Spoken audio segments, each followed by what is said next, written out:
Hello and welcome to ONTV's Fantasy Football League. I am the commish, Joe Johnson, flying solo once again on our lovely Christmas set here at ONTV, and I hope you're having a great holiday season.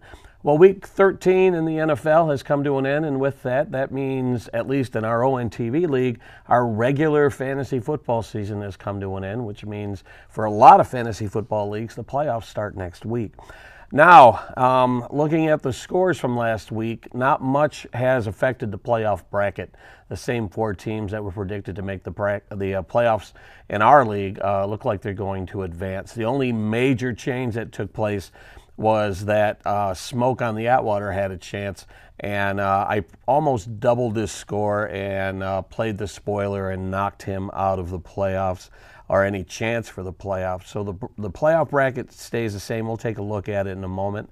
Let's recap the scores from last week's games. As I said, I took on Smoke on the Atwater, who desperately needed a win to have any chance at making it to the playoffs. My team blew up, one of the few times that my team has blown up during the season. This overall has been a pretty disappointing season, but as you can see, a lot of double-digit scores on my end. My stud of the game was Jordan Howard, and the Chicago Bears running back. And if anyone had him in your starting lineup, he probably helped you make it into the playoffs. He scored 29 points for me, an incredible performance. Let's take a look at his stat line. He had 32 carries for 117 yards and 3 touchdowns to produce 29 points. That was his by far best game of the season. And like I said, if anyone started him this week, he may have helped you get into the playoffs. If the race was a little tighter in our league, that might have catapulted me in. As I said, multiple double-digit performances. Matt Ryan, 19 points with the quarterback for the Atlanta Falcons. Melvin Gordon, who's been consistent all season long, gave me 19 points. 18 points from Dennis Pitta. He turned out to be a nice fill-in in the tight end spot. I've kind of had him in the past couple of weeks. He had 9 catches for 90 yards and 2 touchdowns this week. So he might be going high in next year's drafts when you need to fill in the tight end position. And we got to talk about Matt Prater, Lions kicker. He had a phenomenal game against the Saints. I don't think anyone predicted the Lions to play as well as they did against the Saints in New Orleans at the Dome over there. He had 5 field goals. It was just incredible performance. 18 points from Matt Prater, who's really come on strong here at the end of the fantasy football season. Definitely going to be a major pickup next season when you're looking for kickers. Over on the other side of the ball, Phillip Rivers had a decent game against Tampa Bay. He produced 18 points for Atwater, 15 points from Ezekiel Elliott, another stud. Looking to be possibly the leading rusher in the NFL, a rookie, if you can believe it. What a monster season he's had, and a really great steal in the draft. And Justin Tucker, Baltimore's kicker, produced 10 points. Let's take a look and see if the benches would have made any difference. No, not really. Manning, on my side, Manning had 15 points. He was outscored by Ryan. And Sebastian Janikowski had 15 points. He was outscored by Prater on my side. Over on Atwater's side, Rivers outscored Cam Newton, so no difference there, and then just a lot of single points performances on the bench. So really not much of a difference maker on the bench. Let's take a look at the next game. King Kaloje Ant, who's been dominating here in the late run in fantasy football. He came away with another win in a pretty exciting matchup. He actually was down by 30 points heading into the Monday night game, but he had Andrew Luck suiting up at quarterback, and Luck produced 39 points on Monday night against the lowly Jets. The Jets just look like a team that has given up on the season. They're pretty much done. A little bit later on in the program, we're going to talk about how Fitzpatrick has been benched based on his performance. That team is toast, and they're going to have to regroup next season. Other points that King Kalojian has produced, LaShawn McCoy, 19 points, Le'Veon Bell, 14 points. He's been pretty good most of the season. 14 points from Blunt. There were some really great running backs there. That if you're looking for a reason that Ant made it to the playoffs, you got to look at his stable of running backs. They've been outstanding. Ravens defense produced 16 points against Miami. And Seattle kicker Stephen Hauschka produced 16 points against Carolina. On the other side of the ball, Matthew Stafford had a monster game, 31 points against the Saints. Again, nobody, I don't think, predicted that. David Johnson, Arizona running back, another top 5 performer in the NFL, or at least in fantasy, 29 points. Let's take a look at his stat line. He had 18 carries, 84 yards, and a touchdown. I believe he had a receiving touchdown too. Yeah, he had a touchdown catch to produce 29 points. 11 points from DeAndre Hopkins, who's been one of the biggest disappointments in fantasy football. He did manage to get a touchdown against the Packers, but overall, if you drafted DeAndre Hopkins, you were lucky to make the playoffs. And Joe Velez, owner of Undeflated, was lucky to make the playoffs. 13 points from his Patriots defense, 17 points from his New England kicker. A big week for kickers, apparently. A lot of double-digit points were produced by kickers. Let's see if the benches would have made any difference. There's some double-digit points on the benches there. Ant benched Thomas Rawls, who produced 23 points. And I have to point out that he did start Marvin Jones, who was announced to be out prior to the game. So a little mismanagement there on the King Koloje Ant team. He could have benched Marvin Jones and had a couple of other options to start. But Rawls had nice production with Seattle. He looked absolutely fantastic, and I would recommend that Ant get him into the starting lineup for the first round of the playoffs. Over on the other side of the ball, what do we got? Tom Brady produced 19 points. He was outscored by Stafford. Jamison Crowder, another big game for Washington against Arizona. He produced 10 points.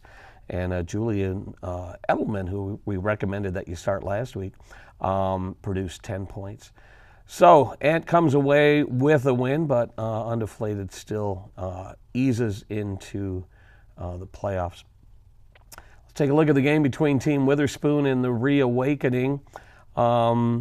Disappointing season for the Reawakening. Did not make it into the playoffs. Witherspoon will advance, despite the fact that, look at his streak up there in the top left corner. He's lost 5 in a row. So he started out strong, lost 5 in a row, but somehow still made it into the playoffs. That's fantasy football for you.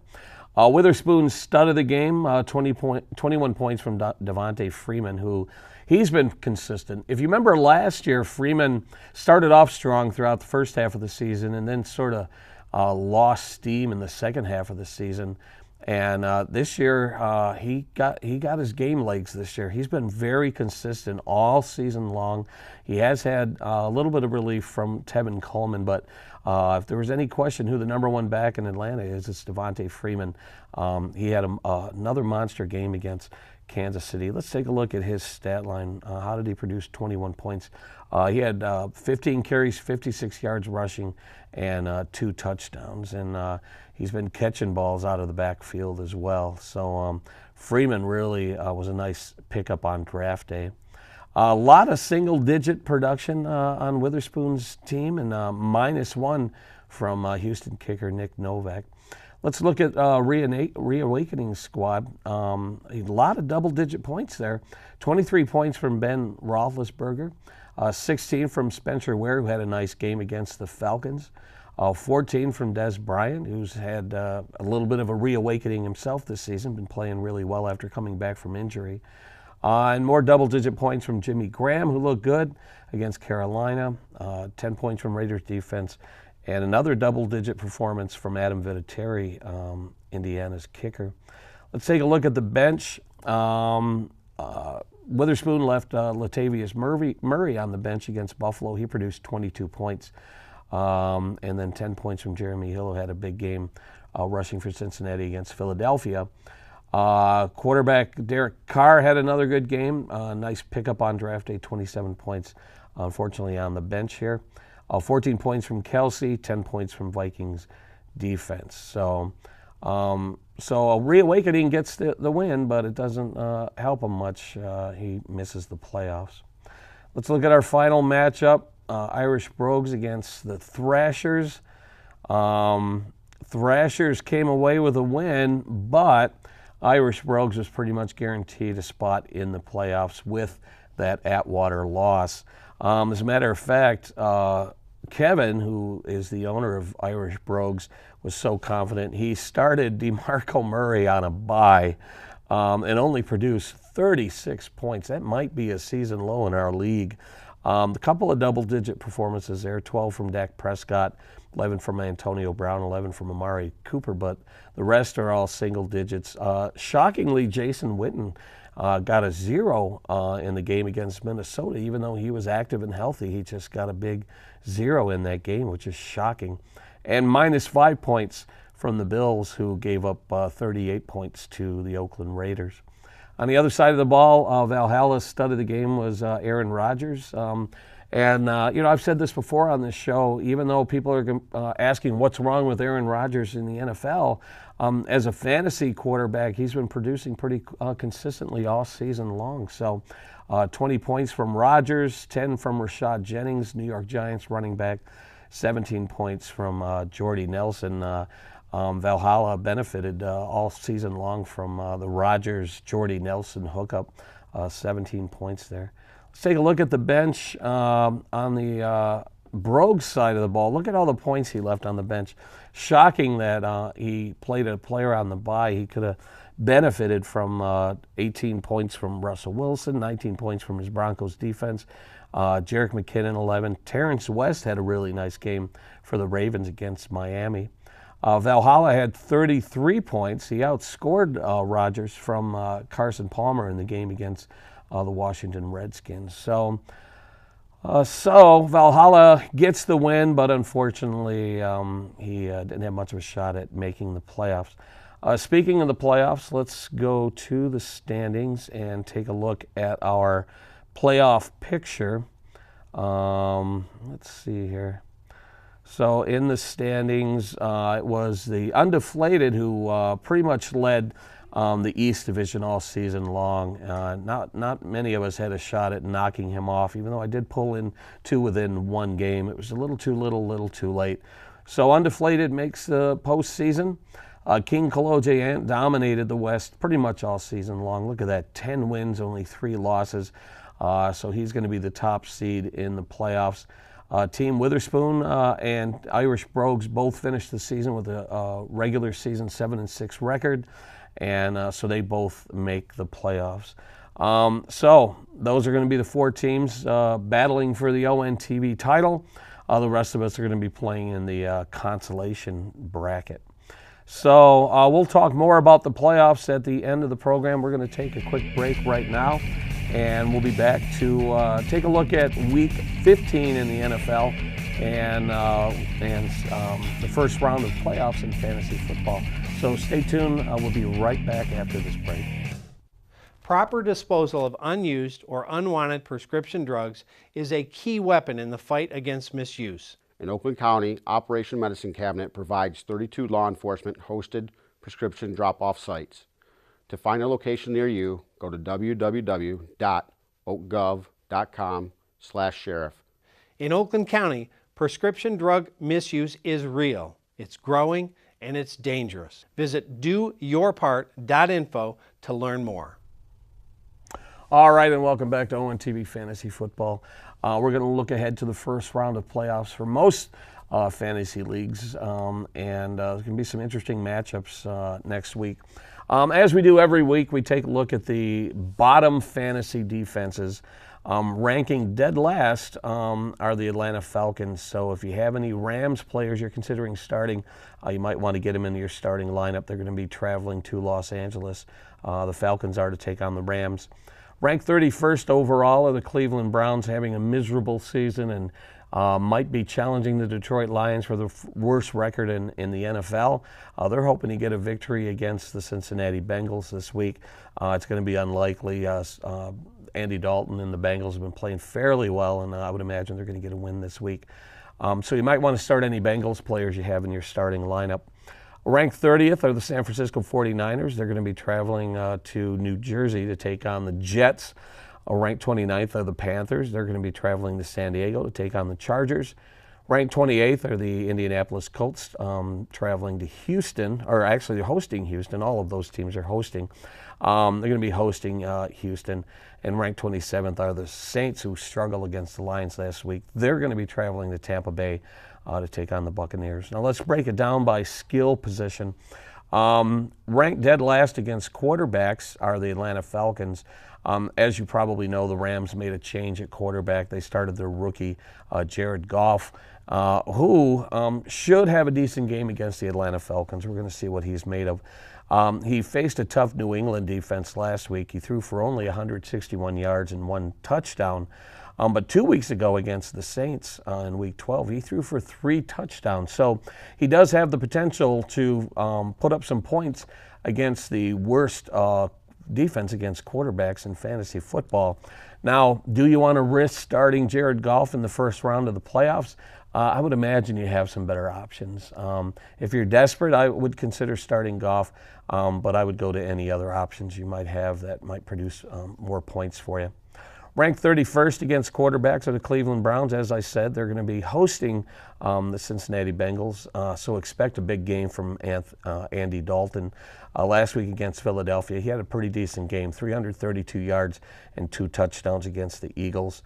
Now, the one thing to be concerned about with Andy Dalton is he has not thrown more than 2 touchdowns in a single game all season long. So he's not been the guy to go to if you're looking for multiple touchdowns in a game. He's only thrown for 2 touchdowns in 3 total games this season. So again, if you have a better option than Andy Dalton, you might want to start him. But if you're stuck starting Andy Dalton, he should have a decent game against the Cleveland Browns. Ranked 30th against quarterbacks are the Carolina Panthers, who are going to be hosting the San Diego Chargers. So expect a big game from Phillip Rivers. Last week he had a decent game against Tampa Bay Buccaneers, 225 yards passing and 2 touchdowns. And he's on a little bit of a hot streak. If you're looking for a quarterback to start in the first round of the playoffs, you could do worse than Phillip Rivers. He's thrown for 12 touchdowns in the last 5 weeks. So against the Carolina Panther defense, he might be a hot play and might get you past the first round of the playoffs. So consider starting Phillip Rivers. Ranked 29th against quarterbacks are the Indianapolis Colts. And the Jets. It just tells you how bad the Jets are last week that they had such a miserable performance against the Colts, who are ranked 29th against quarterbacks. They're going to be hosting the Houston Texans. But do you want to start Brock Osweiler, who's been a disappointment all season long? Last week against Green Bay, he threw for 202 yards and 2 touchdowns in the snow, but he had 3 interceptions and 0 TDs against San Diego in Week 12. So Osweiler would be a huge risk to start against the Colts, and I would go with just about any other option you might have. Ranked 28th are the San Francisco 49ers. They're going to be taking on the lowly Jets. These are 2 terrible teams going head-to-head. That's going to be a painful one to watch.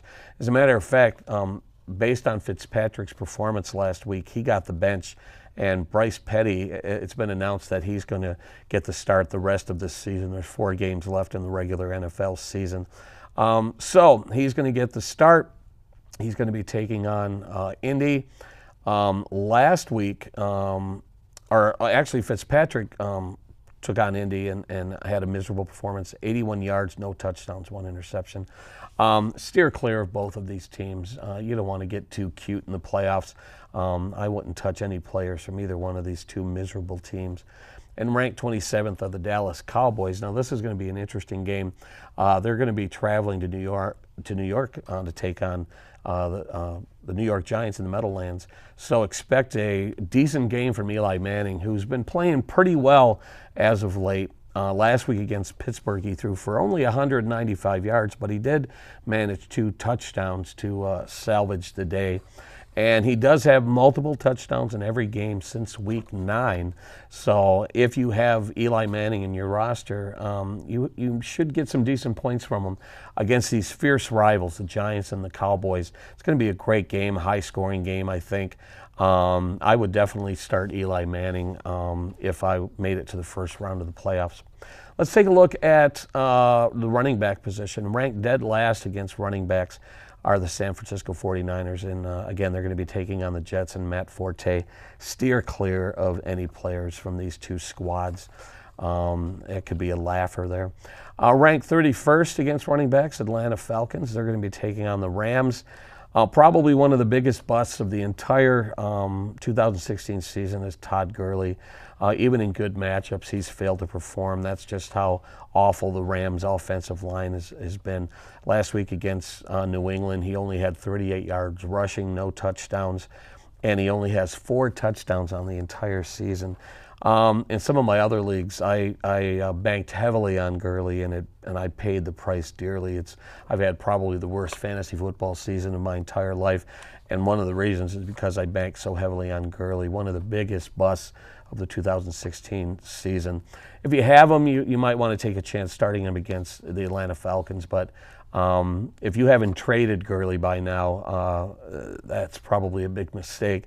But if he's one of your running backs, you might want to consider starting him either as a number 2 or a flex position because you're playing the soft Atlanta Falcons defense. Ranked 30th against running backs are the Pittsburgh Steelers, surprisingly, and they're going to be traveling to Buffalo. I don't know what the weather's going to be like there, but they're going to be facing LaShawn McCoy, who's coming on strong as of late. He had 130 rushing yards last week, but he also padded his stats by catching 7 balls for 61 yards. And in Week 12 against Jacksonville, he rushed for 103 yards and 2 touchdowns. So expect a big performance from LaShawn McCoy against the Pittsburgh Steelers. Ranked 29th, the lowly Cleveland Browns. They're going to be taking on Cincinnati, so you might want to consider starting Jeremy Hill in your starting lineup. Last week he only had 33 yards rushing, but he had a touchdown against Philadelphia. In Week 7 against in Week 7 against Cleveland, when they played the first time, he had a monster game, 168 yards and a touchdown against Cleveland. So definitely start Jeremy Hill in the first round of the playoffs. Ranked 28th are the Oakland Raiders. They're going to be taking on Kansas City. These are two teams that are going to be fighting for a spot in the postseason, so that should be an entertaining game. Spencer Ware's been playing pretty well lately.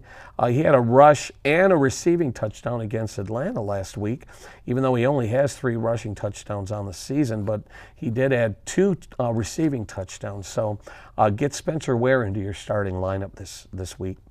Ranked 27th against running backs are the San Diego Chargers. They're going to be taking on Carolina. I don't know if you've been starting Jonathan Stewart.